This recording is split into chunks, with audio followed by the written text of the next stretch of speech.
Para comenzar, ¿podría contarnos un poco sobre usted, su formación profesional y por qué se identifica o tiene experiencia con la temática de los trastornos de ansiedad? Sí, claro.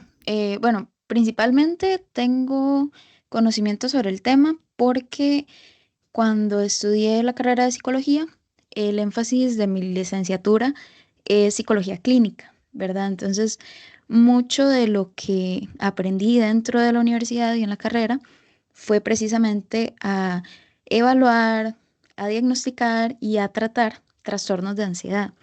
Y además de eso, pues en la práctica privada, donde ahorita me desempeño, muchos de los pacientes que llegan vienen con síntomas de ansiedad, vienen con cualquier temática, ¿verdad? Puede ser relacionada a la ansiedad. Entonces, básicamente es a lo que me dedico, ¿verdad? La ansiedad junto con la depresión. Y creo que también tiene que ver mucho con que la gente ahora conoce, ¿verdad? Sobre ansiedad, que buscan profesionales que sepan del tema o que los ayuden a orientarse un poco más. Entonces, como que es una retroalimentación, ¿verdad? Entre más los pacientes buscan cierto tema, más nos invitan a nosotros pues a capacitarnos todavía más sobre el tema, como por ejemplo la ansiedad.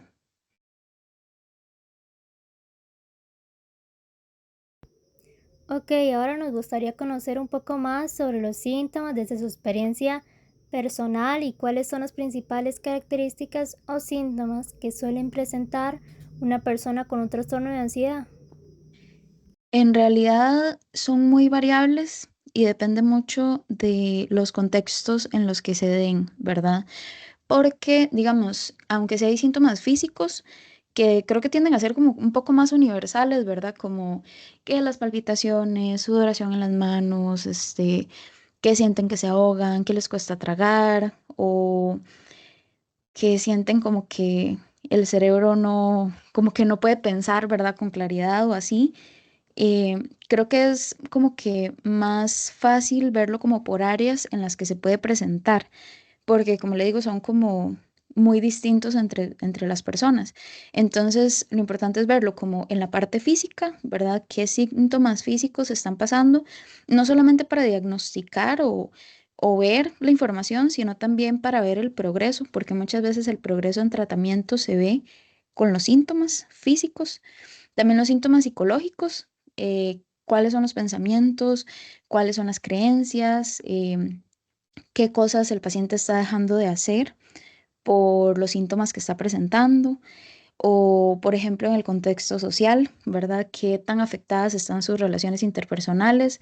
Si tal vez ya no puede salir con amigos o ya no puede estar en una fiesta de la familia, ¿verdad? Con tranquilidad porque le da muchísima ansiedad. También podemos ver síntomas en el área laboral. Entonces, hay pacientes que dejan de trabajar o sienten que el trabajo les demanda demasiado esfuerzo o por otra parte, eh, sienten que están como tan abrumados que no pueden hacer absolutamente nada en el trabajo.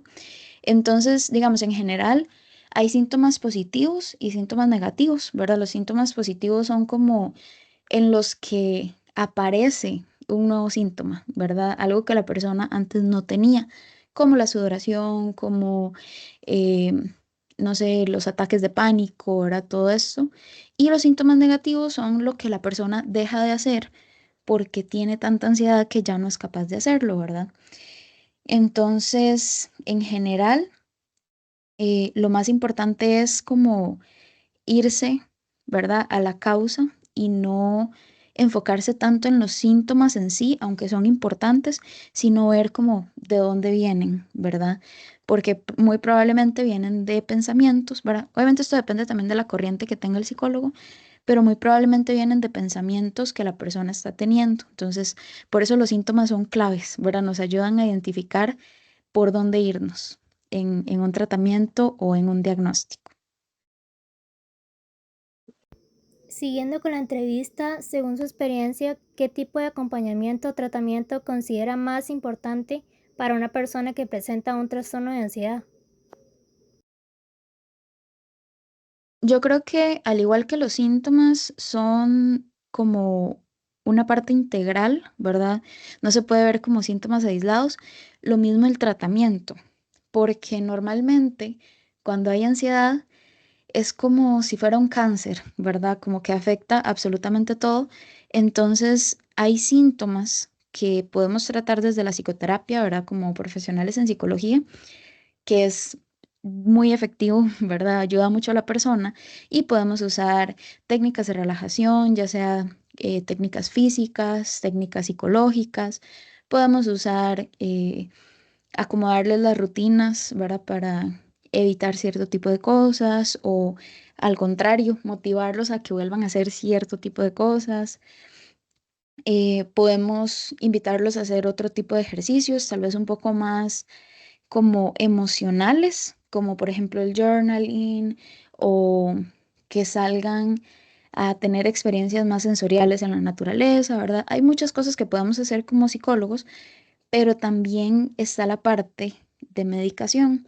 Y esto es algo que sí o sí en algunos casos va a ser necesario porque los síntomas a veces crecen tanto y están tan desenfrenados que la persona literalmente no es capaz de controlarlos por sí sola, porque además no tiene las herramientas. Entonces, la medicación a veces lo que hace es como que darnos ese chance, ¿verdad?, de bajar los síntomas un poco para que podamos enseñarle al paciente a manejar su ansiedad, a hacer su propio debate en su mente, entender de dónde vienen los síntomas, dónde están las creencias, dónde está todo, ¿verdad? Para que ellos puedan como que salir de la situación solos, aunque estén usando medicación, para que una vez que la medicación se vaya quitando, porque la idea es que no sea de por vida, poco a poco ellos vayan sintiendo, ¿verdad? Todo lo que tal vez la medicación bajaba un poquito, pero ya tienen las herramientas para hacerlo.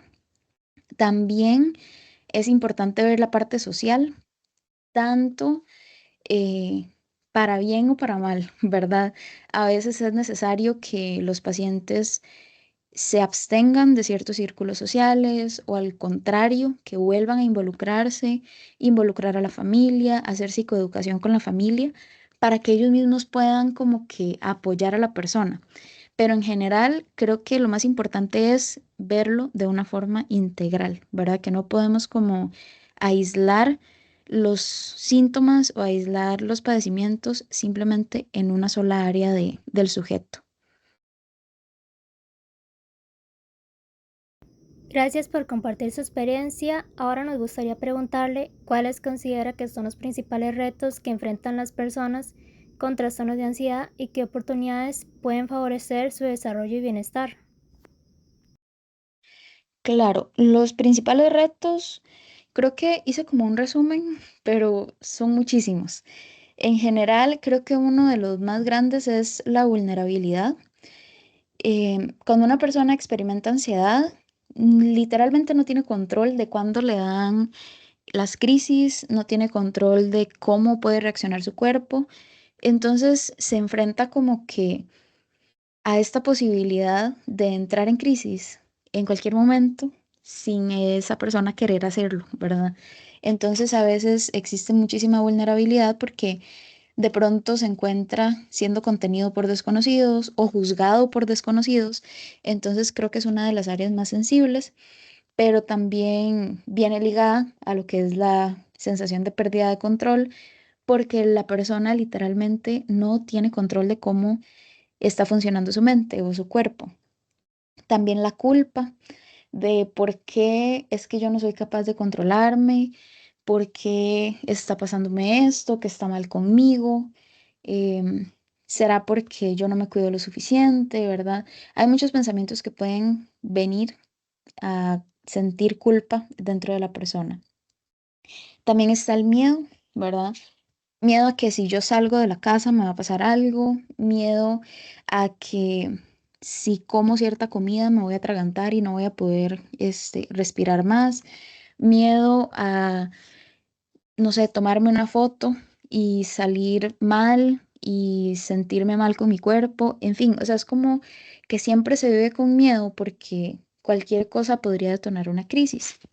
Y también creo que no se escapan de la comparación entre sí, de decir, O sea, ¿por qué fulano y sutano pueden hacer ciertas cosas y yo no? ¿O por qué es que a mí me cuesta tanto hacer ciertas actividades que a cualquier otra persona se le harían facilísimas? ¿Y qué oportunidades tienen? Pues bueno, yo creo que cualquier situación de crisis en la vida de una persona puede ser una oportunidad para crecer y para sanar. Y obviamente, lo ideal sería que podamos crecer y sanar sin necesidad de tener este tipo de crisis o padecimientos, pero si está, vamos a usarlo para bien, ¿verdad? Y creo que esto es algo que yo le digo mucho a mis pacientes, que lo que sea que nos esté pasando, hay que aprovecharlo para bien. O sea, ya que estamos pasando por este trago amargo, pues que valga la pena. Entonces, es una oportunidad para sanar, ¿verdad? Muchas otras cosas que tal vez la ansiedad de pronto viene a evidenciar, pero que vienen desde hace mucho tiempo atrás, em, pueden entenderse y conocerse más, tanto su cuerpo como su mente. Entonces, esto les va a permitir en un futuro ser como que sus propios psicólogos, que a fin de cuentas ese es el objetivo de la terapia, que no nos necesiten y principalmente tener una mejor relación consigo mismo, ¿verdad? Porque ya que están pasando el problema, que sepan cómo funcionan ellos, que sepan cómo manejarse, que sepan incluso cuándo pedir ayuda porque les está sobrepasando algo antes de llegar a una crisis severa. Para finalizar nuestra entrevista, nos gustaría hacerle una última pregunta. Desde su perspectiva, ¿qué acciones debería poner en práctica la sociedad para brindar un apoyo más efectivo e inclusivo a las personas que presentan trastornos de ansiedad? Yo creo que lo primero es el conocimiento.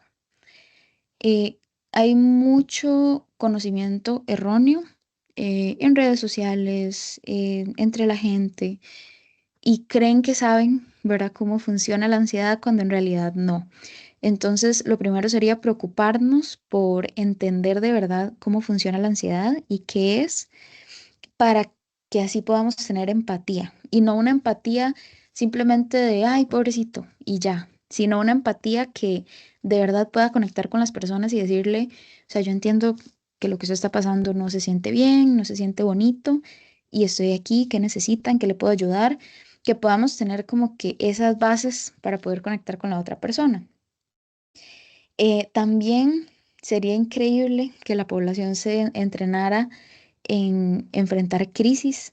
Eso es algo que no es exclusivo de los psicólogos. Cualquier persona podría capacitarse para saber cómo reaccionar ante una persona que está en crisis y sería increíble para poder ayudar sobre todo cuando los síntomas sobrepasan a la persona, como en el caso de los ataques de pánico y todo esto. Después, sería muy importante, ¿verdad?, desmitificar muchos aspectos de la terapia y de los trastornos mentales, porque hasta la fecha hay mucha gente que cree que venir a terapia es escuchar lo que yo quiero escuchar, ¿verdad? O ir a que me digan que yo estoy bien, a que me consuelen, cuando es literalmente todo lo contrario, ¿verdad? Estamos para cuestionar al paciente, estamos para ayudarle, estamos para motivarlo, incluso para, ¿verdad?, decirle lo que no está bien, y el que la población lo entienda y entienda cómo funciona podría ayudar a que entiendan también un poco más a la población. Y en general, creo que lo ideal sería que la población entienda de prevención, porque ninguna persona de este planeta estamos exentos a sufrir en algún momento de ansiedad, y muchas veces nos estamos comprando los números para que nos dé ansiedad y ni siquiera nos damos cuenta. Entonces, sobre todo que busquen la prevención con los hábitos y con las cosas que hacen para que en un futuro la ansiedad no sea como algo que se pudo haber prevenido, ¿verdad? Sino que sea un evento que simplemente pasó, ¿verdad? Y listo, y no algo que nosotros vinimos cultivando desde hace mucho tiempo. Con eso ya finalizamos la entrevista. Me gustaría decirle que en nombre de todo nuestro grupo queremos agradecerle sinceramente por el tiempo que nos dedicó y por compartir su experiencia y conocimientos con nosotras. La información que nos brindó será de gran utilidad para nuestra formación como estudiantes de psicología y para la elaboración de nuestro trabajo académico. Nuevamente, muchas gracias por su colaboración y que tenga un excelente día. Con mucho gusto.